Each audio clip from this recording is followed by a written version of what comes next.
उस समय मैं बेरोज़गार था तो मेरी कोई खुद की पहचान नहीं थी। मैं मेरे पिताजी के नाम से जाना जाता था, आज भी जाना जाता हूँ, हमेशा जाना चाहूँगा। लेकिन आज कुछ लोगों की नज़र में मैं कलेक्टर हूँ। पढ़ाई और फ़ोन मैं तो अपने इनको दुश्मन मानता हूँ। जब ज़रूरत है तब आप यूट्यूब से क्लास देखी, फ़ोन को फ्लाइट मोड में ठोको, रूम पे डाल दो।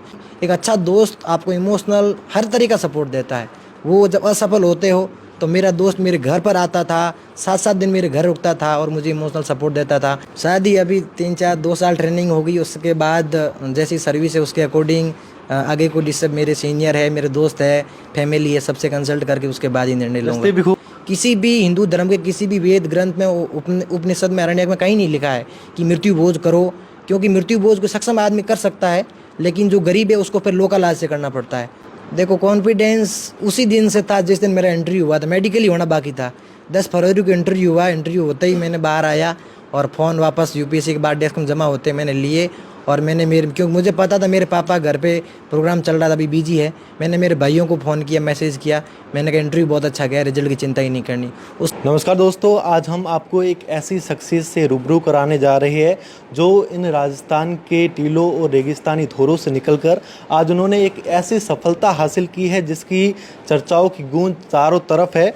और हमारे साथ है सुखराम जी भूंकर, जिन्होंने देश की सबसे बड़ी प्रतिष्ठित जो परीक्षा है यूपीएससी क्रैक किया है और उन्होंने जो 448 जो रैंक है वो हासिल की है।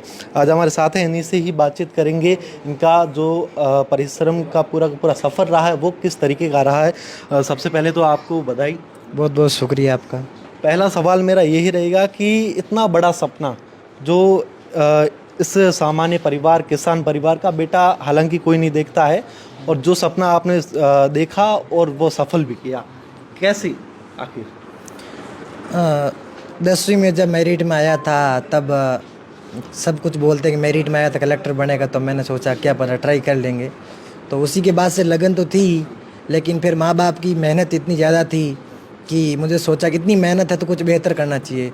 जब जयपुर गया और दोस्तों का सहयोग कुछ मिला, कुछ इधर उधर भटका, जाना, यूट्यूब से गूगल से जानकारी ली, तो जब देखा कि आईएएस की परीक्षा भी होती है, फिर धीरे धीरे जुड़ता गया और 2021, 22, 23, 24 का सफ़र पार करते हुए 25 में मैं इस बार मैं सेलेक्ट हुआ हूँ। एक किसान परिवार से आते हो, यहाँ से आपने जैसे कि बताया 10वीं से निकले, फिर जयपुर गए। किस तरीके का पूरा सफ़र कितने साल का रहा? कब से आपने तैयारी शुरू की थी? तैयारी मैं बीए सेकेंड ईयर में था 2019 में, तब मैंने तैयारी शुरू की थी और 2021 तक मैंने कंटिन्यू तैयारी की।